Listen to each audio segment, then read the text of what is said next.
ley de las 12 tablas, ¿verdad? Que es un instrumento procesal, ¿verdad? Y donde se establecen las acciones, ¿verdad? Entonces, las acciones es el acto de hacer, accionar, forzar, ¿verdad? La siguiente, gracias, esta está siempre en las institutas que son de los textos del Corpus Juris Civilis. Aquí lo tenemos en latín y su tradición, que la acción es el derecho de perseguir ante un juez lo que se nos debe, ¿verdad? Que son las institutas del Corpus Juris Civilis. Eh, en ella trata de establecer entonces lo que es buscar establecer o restablecer un derecho, ¿verdad?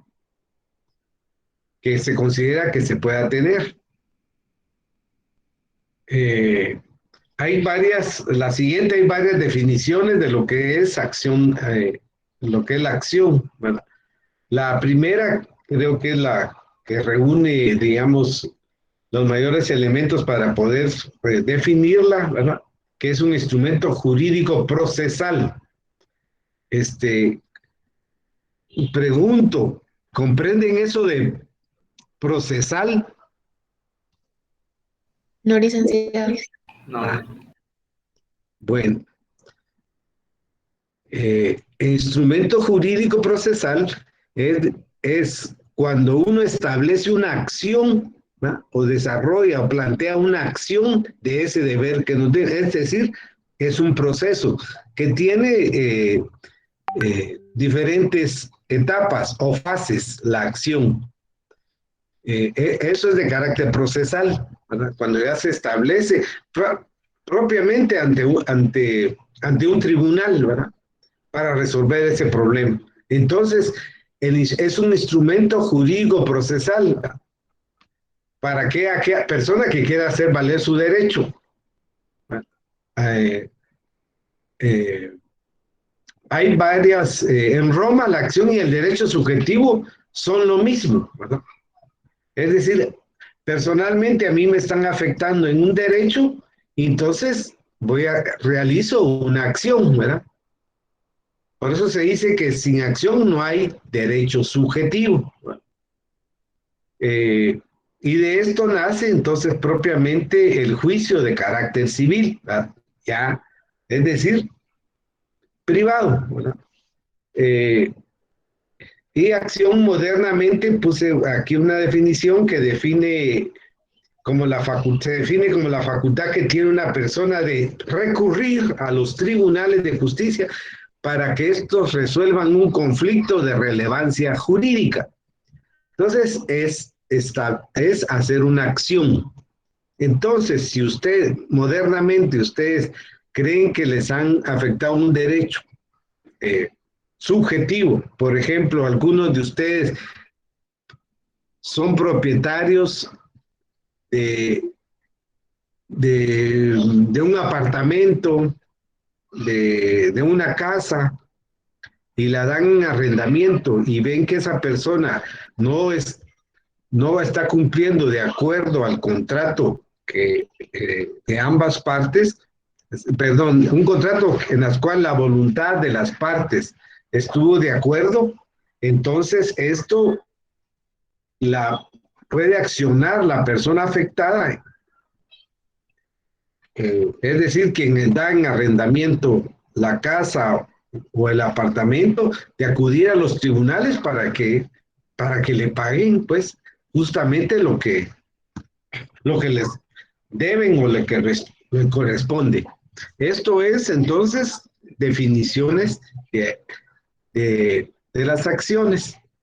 Bueno, eh, en base a eso, la siguiente, en base a ese tipo de acción se ejercitan o puede ejercitarse dos tipos de procedimientos, ¿verdad?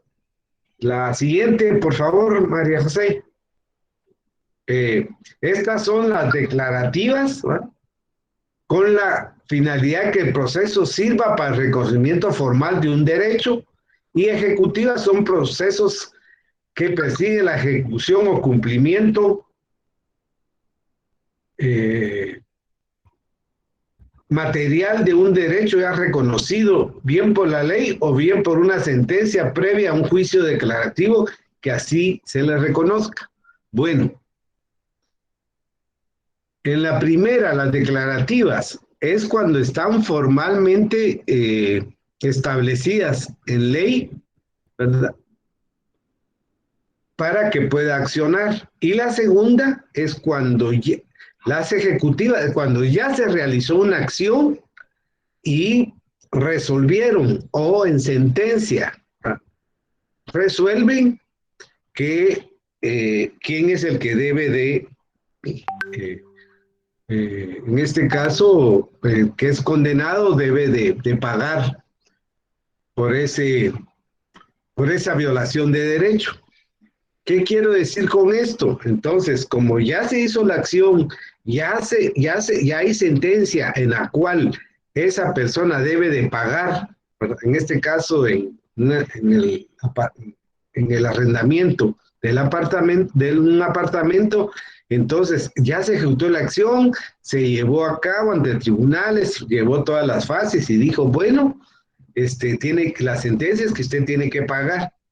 Entonces, como esa persona no quiere pagar, este título se convierte entonces la sentencia en un título ejecutivo, porque ya fue previamente condenado, sentenciado a la persona, ¿verdad? A pagar. Entonces, declarativo es lo formal, lo que está en la ley, ¿verdad? Para eso tendría yo que hablarles para una mayor comprensión de esto, lo que es el derecho eh, civil y el derecho privado, ¿verdad? Entonces, para comprender esto, el derecho civil es un conjunto de normas que regulan las relaciones privadas, ¿verdad? Eh, Estas normas establecen un marco normativo para las relaciones familiares, ¿verdad? El derecho de las personas, obligaciones, contratos, derechos, entre otros, ¿verdad? Eh, entonces, eso es formalmente está en la ley, ¿verdad? Y lo procesal son las acciones, ¿verdad? O las actuaciones ante los tribunales, ¿verdad? Para obtener, digamos, el resarcimiento, en este caso, de un derecho que ha sido violentado. La siguiente,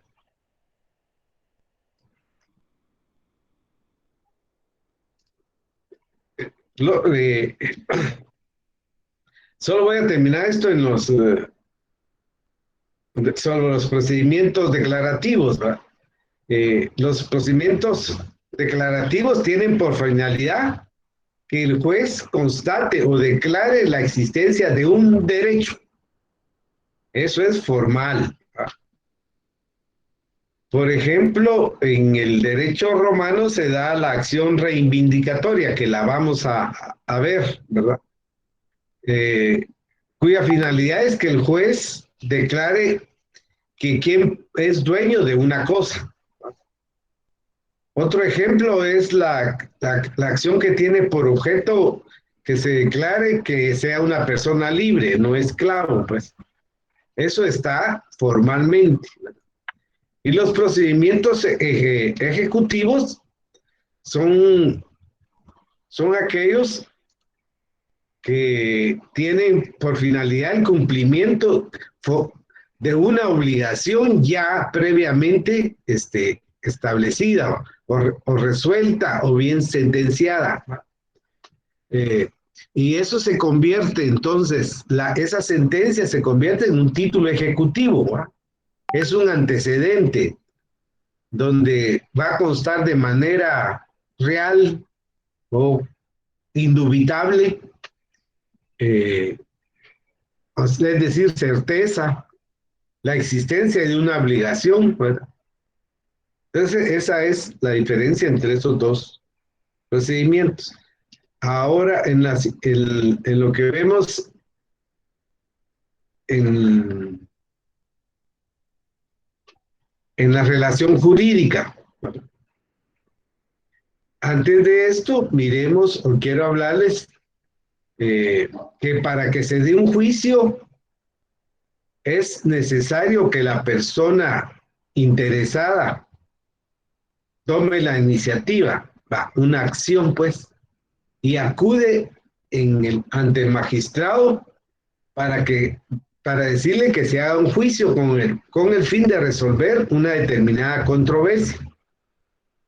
Esta actividad en el derecho romano de solicitar la instauración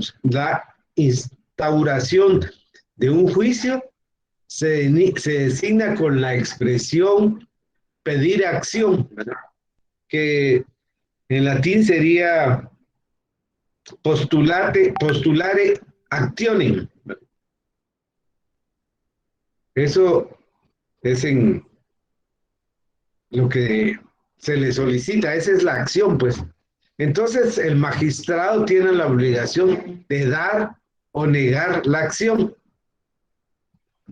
En latín es dare, denegare actionem, es decir, de dar o negar la acción.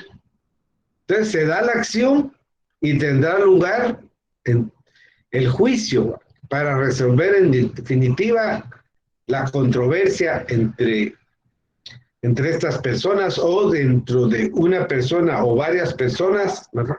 O dentro de varias personas y otro tanto de personas, ¿verdad? Que van a ser diametralmente opuestas, ¿verdad? En sus posiciones ante una autoridad, ante un juez, ¿verdad? Entonces, por eso tenemos que acá ya la relación jurídica, eso se le llama relación jurídica porque es un vínculo de naturaleza formal, o sea que la ley previamente está contenida, ¿verdad? En normativas para de buscar la solución de la controversia entre dos o más personas. Entonces, a estas, a esta relación jurídica, que es el vínculo entre personas, nace en el momento en que se inicia el proceso, ¿no? Y por eso califica al demandante como actor y al demandante como reus o reo. Obviamente este vínculo, esta relación jurídica, que es el vínculo entre estas personas, se romperá con la sentencia del juez, ¿verdad? Ahí se rompe ese vínculo entre estas personas. Eh, Ambos podrían ser representados por un cognitor o un procurador. Bueno, el cognitor, el primero era un representante nombrado solemnemente frente a la otra parte y ante el tribunal, mientras que el procurador era un representante común y corriente nombrado a través de un mandato sin requerir la presencia del otro litigante. Entonces, podrían ser entonces representados por estas dos figuras legales, ¿verdad? La siguiente, María José, por favor. Entonces, aquí nosotros, y les voy a pedir una cuestión que puedan compartir entre ustedes, que es lo siguiente. ¿Quiénes de ustedes tienen el libro de Derecho Romano y sus acciones? ¿Hay alguien que lo tenga? Yo, licenciado. Bueno, entonces les voy a pedir favor que compartan únicamente la clasificación de las acciones.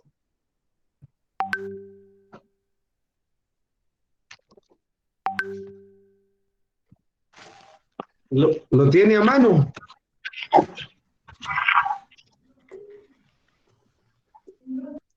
Lo tiene a mano, compañera.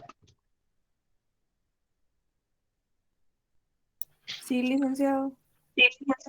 Entonces, creo que está en la página 100, bueno, varía Página la 109. edición, 109 hasta la 120 y algo, sobre la clasificación de las acciones.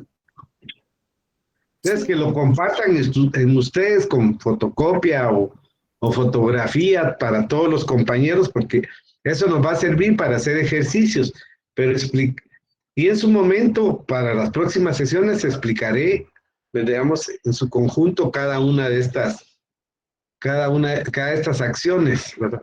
Tal vez no vamos obviamente no las vamos a desarrollar todas, sobre todo las acciones in-rem y actio personal, esas sí las incluso ya tengo un ejercicio para desarrollar, pero previo a eso yo les explicaré. Entonces, lo otro que les quería pedir favor, que estén muy atentos a eso y que para la próxima sesión ojalá las puedan ya compartir para la próxima sesión. Entonces, ¿por qué hablaba de la clasificación de las acciones? Porque ya les decía, les manifestaba que hay que pedir acción o postular acciones para realizar los juicios, ¿verdad? Juicios públicos, juicios privados. Y aquí nosotros vamos a desarrollar lo que son los juicios privados, ¿verdad? Que en realidad, como tenemos ahí, eran los que interesaban a los juristas de la época clásica, de la, o bien políticamente del gobierno de la República, ¿verdad? Estos juicios son de carácter, por su esencia, es de materia privada y se refiere a las relaciones patrimoniales. ¿Comprenden ustedes las relaciones patrimoniales? ¿Alguien? ¿O patrimonio? ¿Sí o no? ¿Alguien?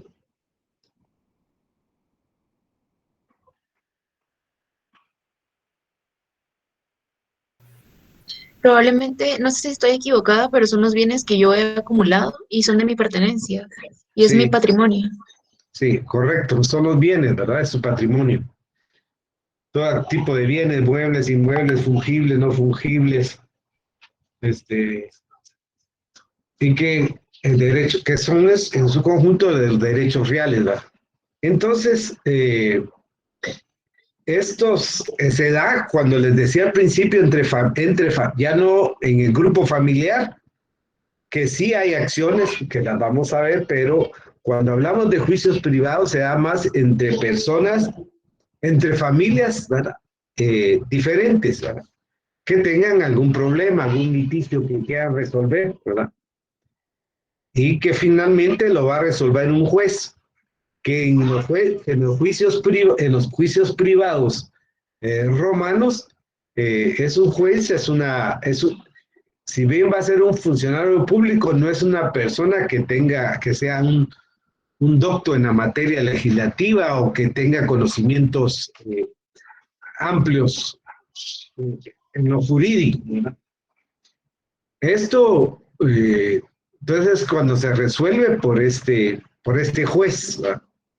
Aparte es el pretor que conoce en una primera etapa, que es en esa primera etapa es el in iure, que lo vamos a ver. Bueno, por eso decimos que el pretor es el que tenemos ahí, que el pretor es el que conoce en primera instancia y que el que realiza la acción como el demandado, ¿verdad? Deben de realizar la acción de acuerdo al edicto elaborado por el pretor, ¿verdad? Entonces debe de cumplir ese requisito. De ahí puede rechazarse o no la acción, ¿verdad? Eh, y admitirla para su controversia para que decida un juez que no va a ser magistrado, que no es magistrado, es una persona, un civis, ¿verdad? Eh, en Roma el que resuelve la controversia, pero previo a eso hay un estudio eh, que se realizó de acuerdo al edicto y que así lo plantearon, así lo planteó el demandante y que llevó a esto de las, y que llevó, va a llevar esto al juez para que resuelva en definitiva, ¿verdad? Entonces, hay dos etapas, que es la etapa injures, injure y la otra que es ante el juez, ¿verdad? Que es el apud iudice. La siguiente, perdón, entonces, como aquí solo estoy hablando de juicios privados, digamos, distinto son los juicios públicos, que se refieren a asuntos políticos, criminales o fiscales. Estos no se llevan ante un juez privado, sino ante tribunales públicos, especialmente constituidos. Este procedimiento público es la persecución del delito, de la crimina, ¿verdad? Es decir, de aquellos comportamientos ilícitos que atentaban contra el orden público, la estabilidad social, y eran perseguidos de oficio por el poder público u organización de los civitas, ¿verdad? O que era organización de los civitas. Bueno, ahora vemos el procedimiento. Ya sabemos que es un juicio, cómo se lleva en Roma, ante el pretor, ante un juez que resuelve, cómo que conocemos sus partes. Ahora necesitamos saber que el procedimiento de los juicios privados. La siguiente, María José, por favor. ¿Verdad?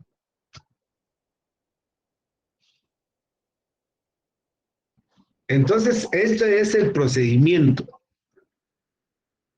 En el ámbito del derecho privado,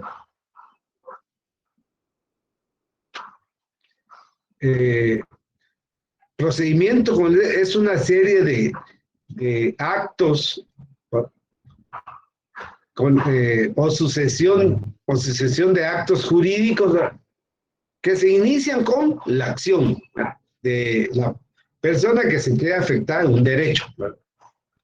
Para obtener una sentencia, ¿verdad? Entonces, pero ahí hay en este procedimiento de los juicios privados, cada uno de ellos tiene sus etapas, ¿verdad?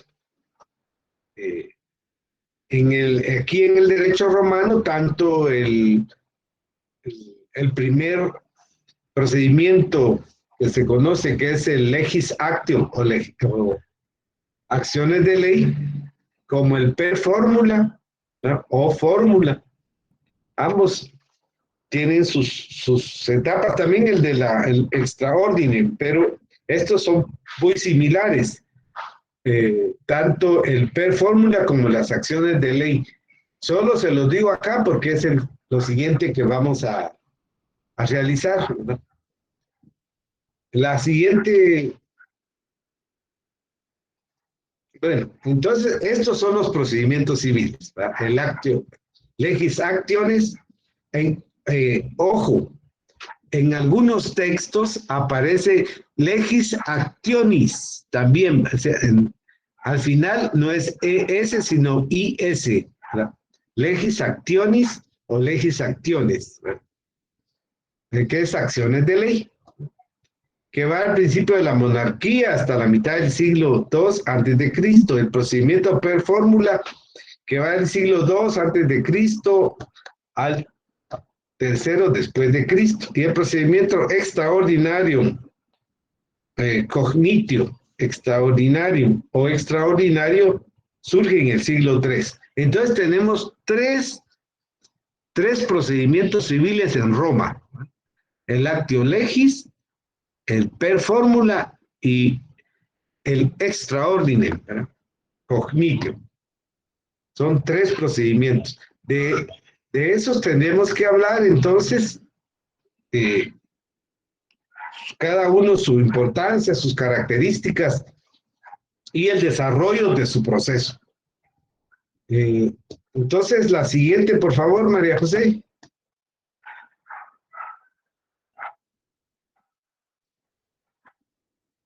Entonces, este es el primero, ¿no? Procedimiento de la legis acciones, ¿verdad? Luego procedimientos, acciones de ley. Este procedimiento de la legis acciones, ¿verdad?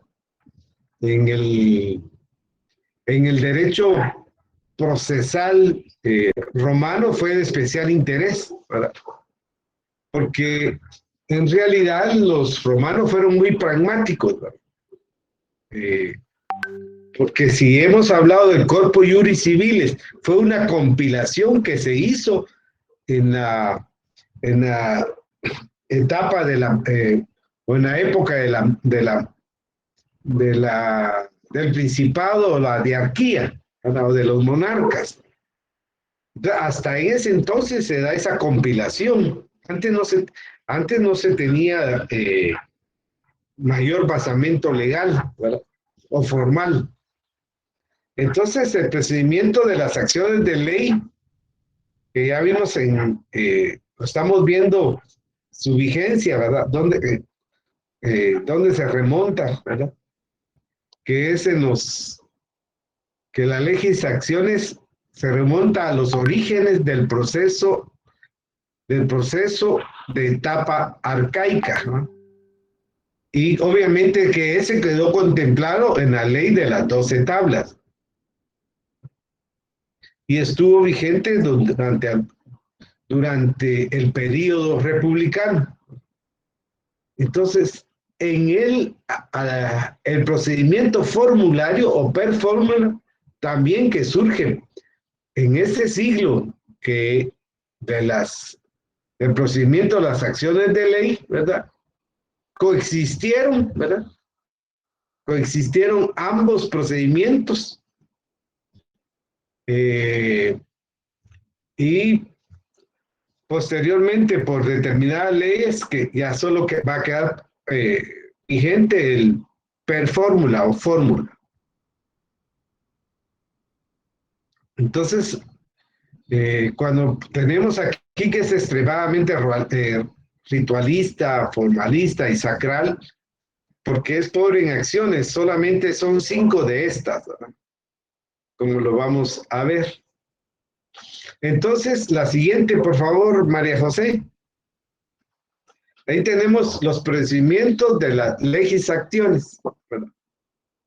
¿Qué son las acciones entonces en este procedimiento?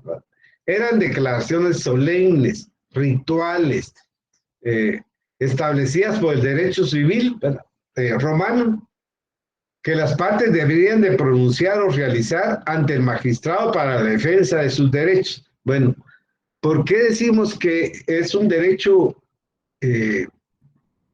extremadamente ritual, ¿verdad? Formalista? Porque debería de cumplirse de conformidad con lo que está establecido en el edicto. Bueno, si un error en eso, por mínimo, la acción carecía de validez procesal o de continuar, ¿verdad? La posición o la demanda por parte del actor. Entonces eran muy rigurosos, ¿verdad? El procedimiento en las legis acciones. Por eso fue que la necesidad de buscar o establecer un nuevo procedimiento que fue el per fórmula. Y entonces esa es la razón de por qué era muy formalista, muy ritual. Y entre las características precisamente lo señalamos en esta lámina, ¿verdad? Que es formal, es seguramente formal y solemne, ejercido por los ciudadanos romanos. Por eso en algunos estudiosos del derecho romano dicen sobre esto que que ejercías estas acciones solo por ciudadanos romanos, esta es también un procedimiento muy nacionalista, ¿verdad? Las sentencias son inapelables en este procedimiento, ¿verdad? Es decir, lo que resolvía el juez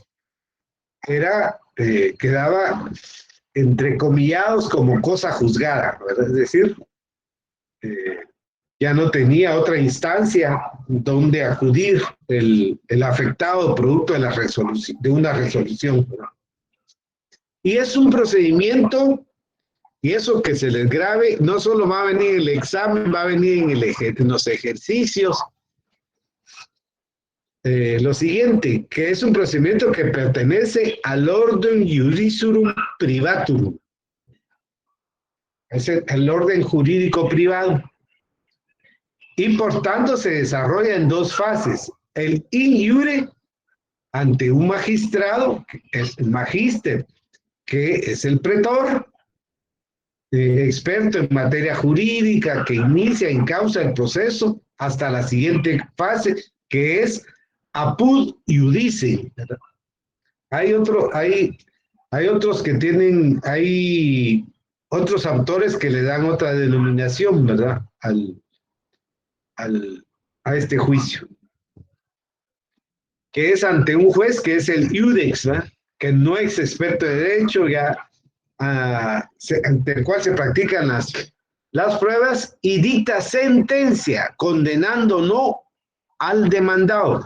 Entonces, estos procedimientos, tanto el legis actiones como el per formula, ¿verdad? Pertenecen al ordum judicium privatum, ¿verdad? Que estos dos procedimientos, a pesar de las distintas diferencias de ellos, sí tienen esta característica común, ¿no? Que ambos procedimientos se desarrollan en dos fases, una fase in iure y una fase apud iudice, o sea, ante el juez o jueces, no ex ciudadano, no experto en derecho. En ambos casos, como en ambos procedimientos, las sentencias son inapelables.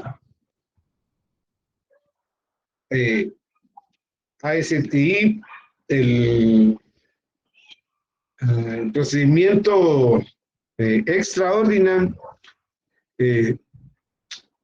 vino a eliminar, ¿verdad? Estos dos procedimientos y también a cambiar sustantivamente eh, cuándo se daba, cómo se realizaba en sus fases este proceso, ¿verdad?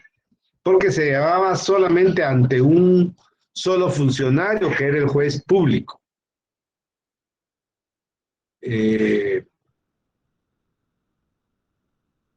La siguiente, por favor.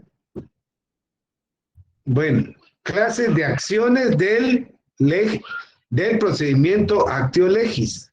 Hay 5, como los mencionamos al inicio de hablar de este procedimiento, 3 declarativas y 2 ejecutivas.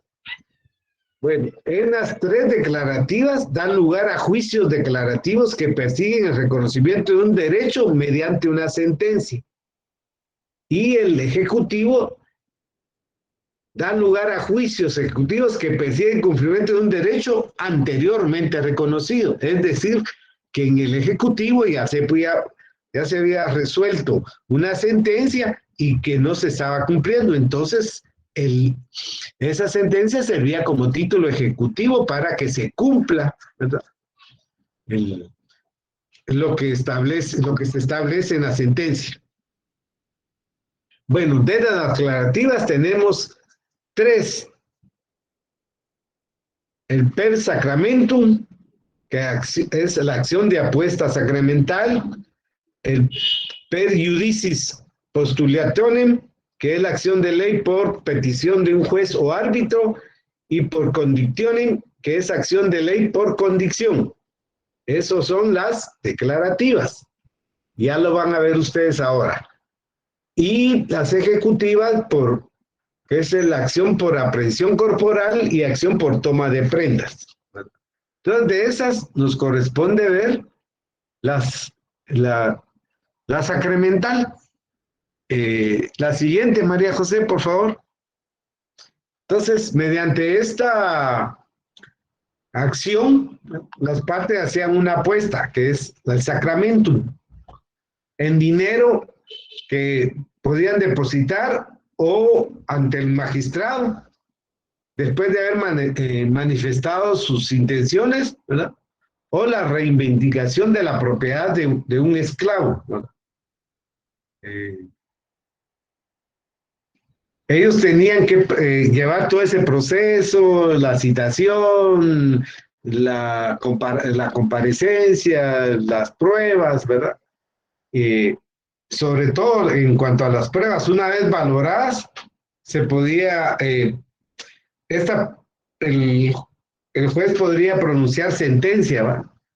Señalando cuál sacramentum, va, apuesta, pues, era justa y cuál injusta. La apuesta del vencido se entregaba al erario público cuando era pecuniaria y la propiedad o restituir la propiedad de un esclavo, ¿verdad? Cuando era acciones personales, ¿verdad? Eh, la siguiente, bueno, hay dos tipos de acciones del sacramento, ¿verdad? El legis actio que hablaba del sacramento in rem y el legis actio sacramento in personam. Es decir, lo que se refiere a,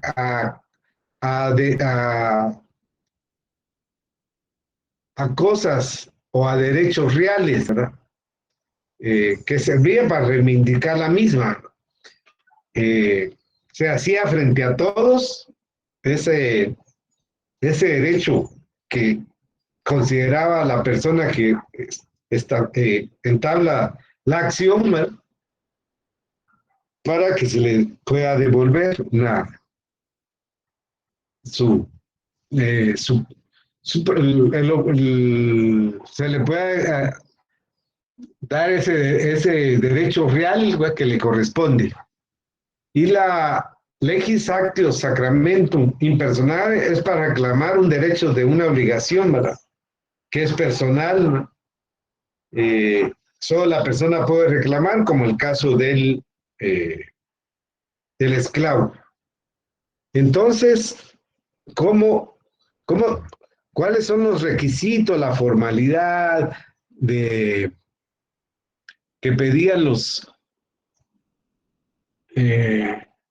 pretores o los magistrados, ¿verdad? Para que pueda en primera instancia conocer, después valorar si lo ha llevado de acuerdo a los requisitos que establecidos en el edicto para, y si existen suficientes motivos para llevarlo ante él o presentar esto ante el juez, ¿verdad? Que era el magistrado. Entonces, ¿cómo se podía hacer eso? Entonces, ustedes ahí voy a preguntar a ver quién me puede decir. En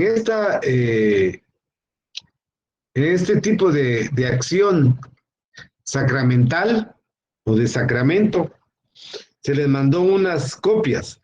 Entonces yo voy a preguntarle, eso yo lo valoro mucho. Le pregunto a Heidi Marlene Lara Gómez, ¿cuál es el ejemplo que se les mandó sobre la acción de puesta sacramental?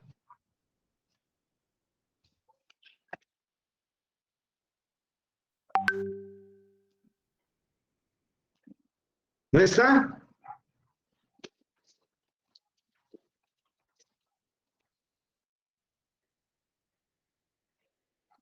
Eh, Pregunto a Heidi Marlene Lara Gómez.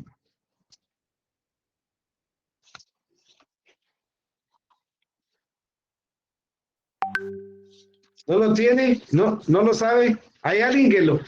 Bueno, voy a seguir anotando. Solo permíteme anotar. ¿Me escuchan, verdad? Sí, licenciado. Joel, Jeremías, Pop. ¿Cuál es el ejemplo que tenemos? De ese formalismo del... Y se les mandó ahora a ustedes una... Se les mandó el día de hoy.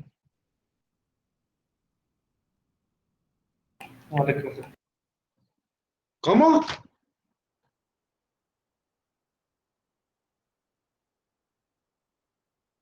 No saben. Bueno, muy bien.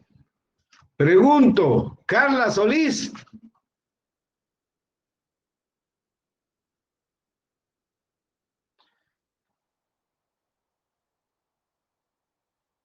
¿Sabe Carla Solís? No.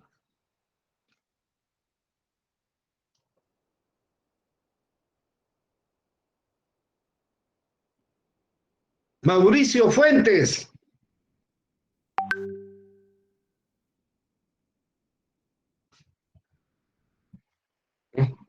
Mauricio.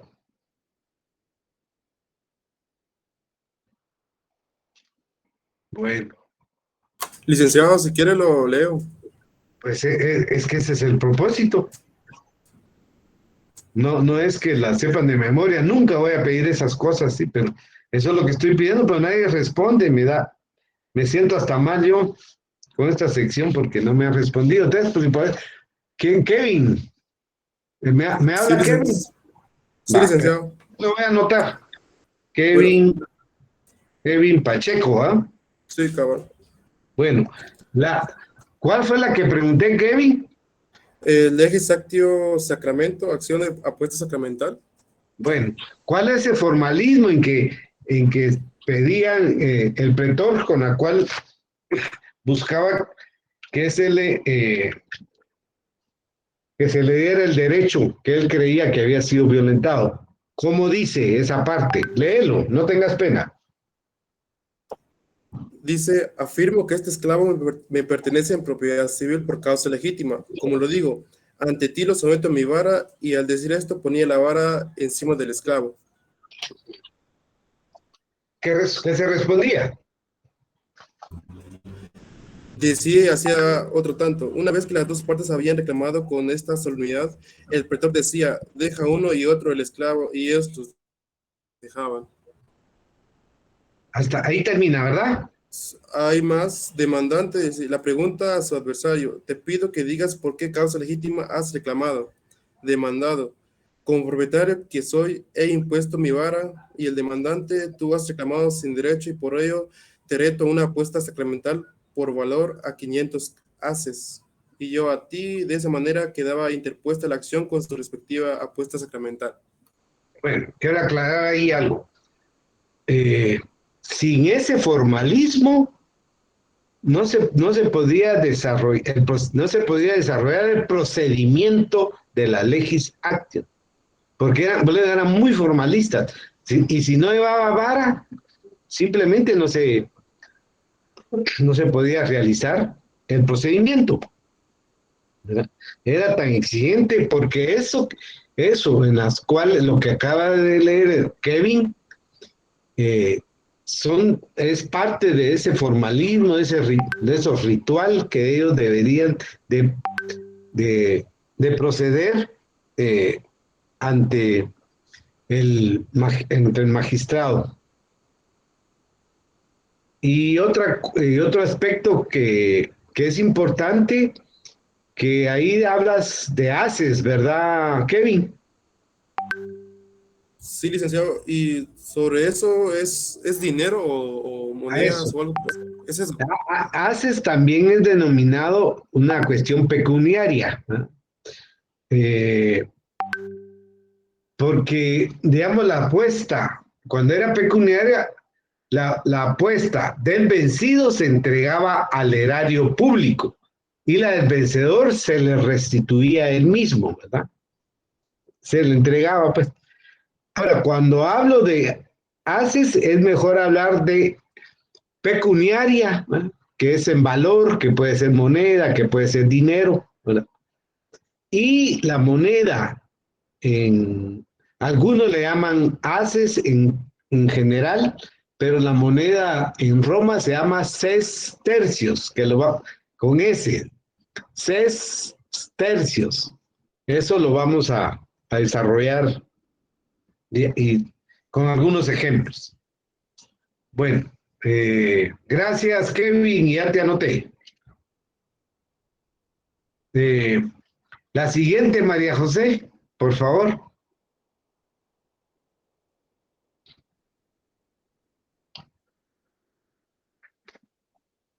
Bueno, esta acción de ley por petición de un juez o de un ámbito, mientras que la acción de la ley por apuesta sacramental es una acción, digamos, general, es aplicable a cualquier caso. La acción de ley por petición de juez o de árbitro es una acción especial, ya que en el derecho romano procedía en dos casos importantes, en las acciones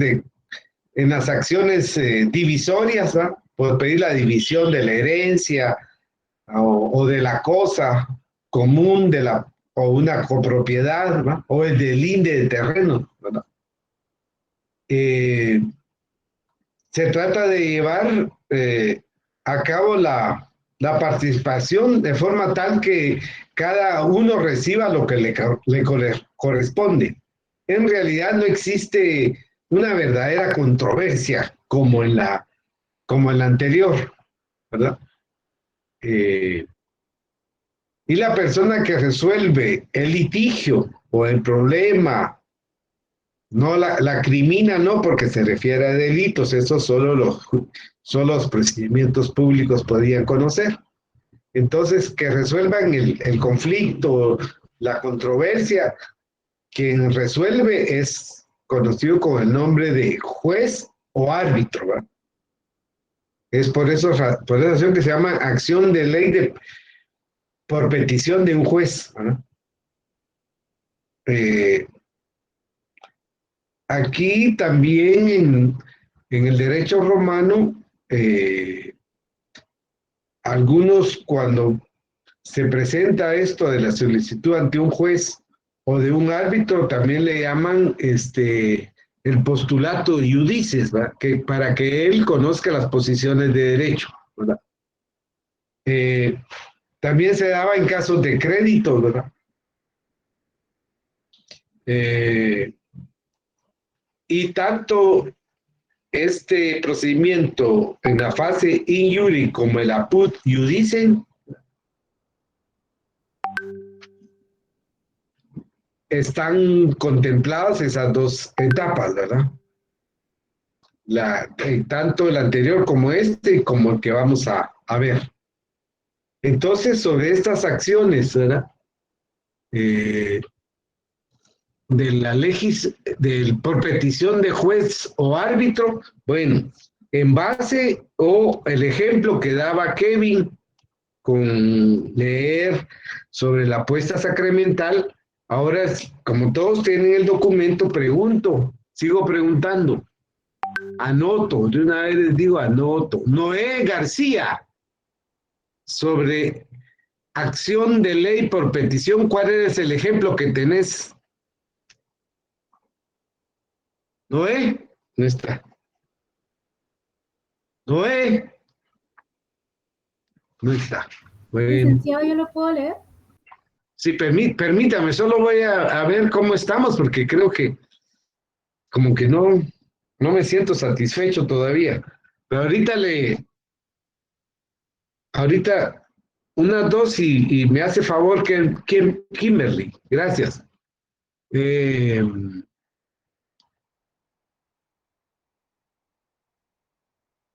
José Esteban Hernández. Sí, licenciado.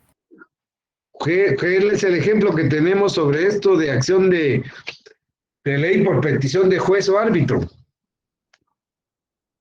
En el libro lo que enviaron en el grupo. En el libro, no sé qué. Léela del libro. Por eso le pregunto, porque yo el libro no lo tengo, no lo he conseguido todavía. No, si no es del libro, es lo que yo les mandé. Les pedí, por favor. Es del esclavo.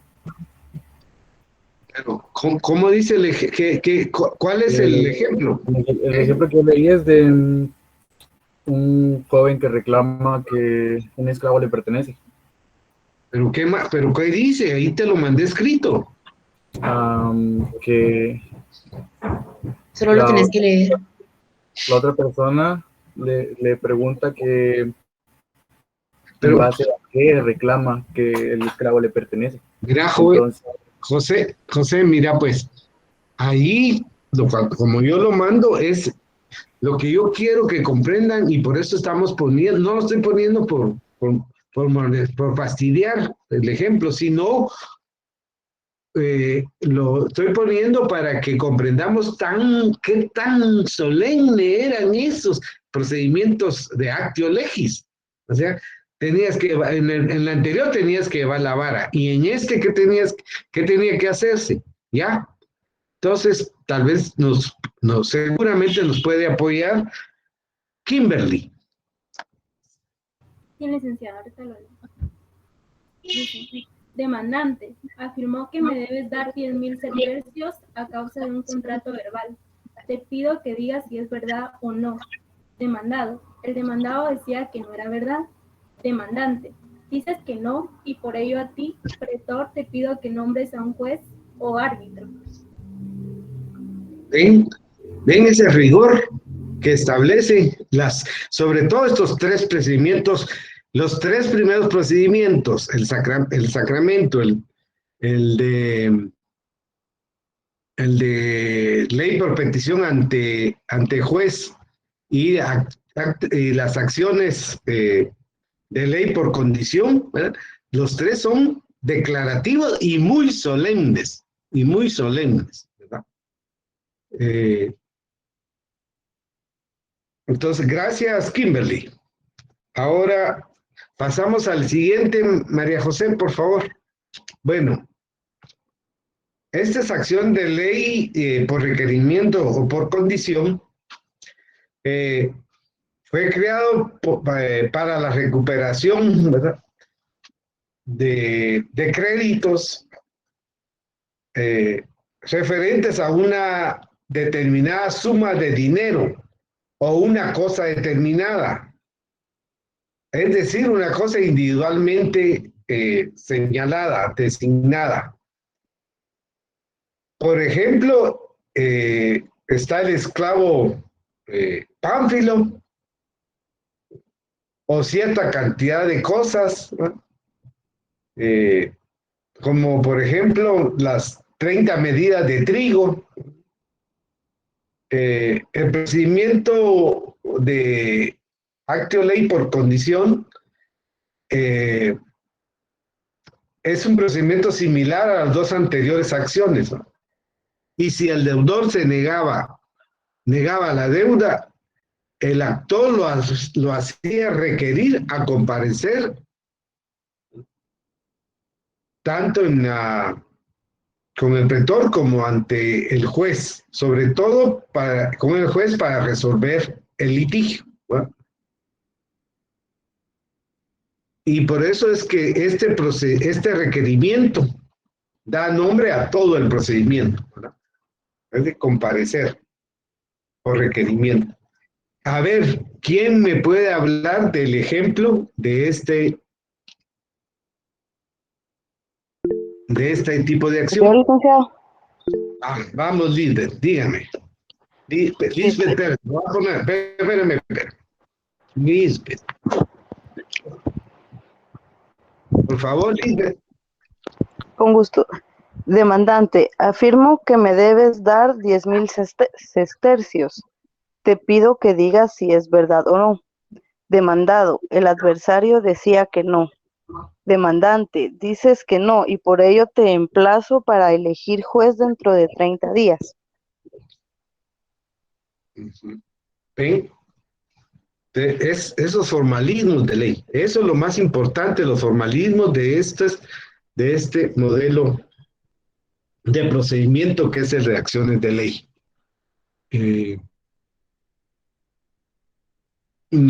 Ay Dios, bueno, nos quedamos ahí, ya no da tiempo. Si tienen preguntas, dudas, vamos a hacer vamos a crear,